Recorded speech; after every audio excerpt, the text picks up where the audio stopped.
حضرت انس رضی اللہ تعالیٰ عنہ سے روایت ہے کہ نماز کے وقت کے اعلان کے لیے لوگوں نے آگ اور ناقوس کا ذکر کیا، پھر یہود و نصارہ کا ذکر آ گیا، پھر بلال رضی اللہ تعالیٰ عنہ کو یہ حکم ہوا کہ اذان کے کلمات 2 مرتبہ کہیں اور اقامت میں 1 مرتبہ۔ میں نے خبر دی کہ عبداللہ بن عمر رضی اللہ تعالیٰ عنہ کہتے تھے کہ جب مسلمان ہجرت کر کے مدینہ پہنچے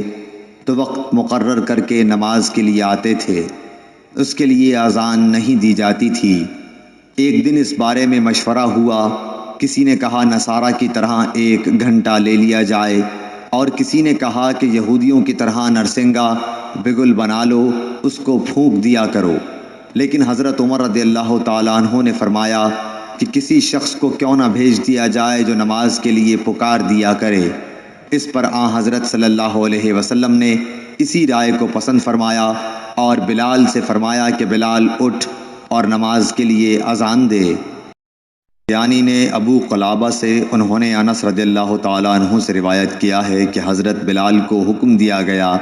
کہ اذان کے کلمات 2 مرتبہ کہیں اور سوا قد قامت الصلاۃ کے تکبیر کے کلمات 1 دفعہ کہیں۔ حضرت انس بن مالک رضی اللہ تعالیٰ عنہ سے روایت ہے کہ جب مسلمان زیادہ ہو گئے تو مشورہ ہوا کہ کسی ایسی چیز کے ذریعے نماز کے وقت کا اعلان ہو جسے سب لوگ سمجھ لیں۔ کچھ لوگوں نے ذکر کیا کہ آگ روشن کی جائے یا نرسنگا کے ذریعے اعلان کریں، لیکن آخر میں بلال کو حکم دیا گیا کہ اذان کے کلمات 2 دفعہ کہیں اور تکبیر کے 1 دفعہ۔ انس بن مالک رضی اللہ تعالیٰ عنہ سے روایت ہے کہ بلال کو حکم دیا گیا کہ اذان کے کلمات 2 دفعہ کہیں اور تکبیر میں یہی کلمات 1 دفعہ۔ اسماعیل نے بتایا کہ میں نے ایوب سختیانی سے اس حدیث کا ذکر کیا تو انہوں نے کہا مگر لفظ قد قامت الصلاۃ 2 ہی دفعہ کہا جائے گا۔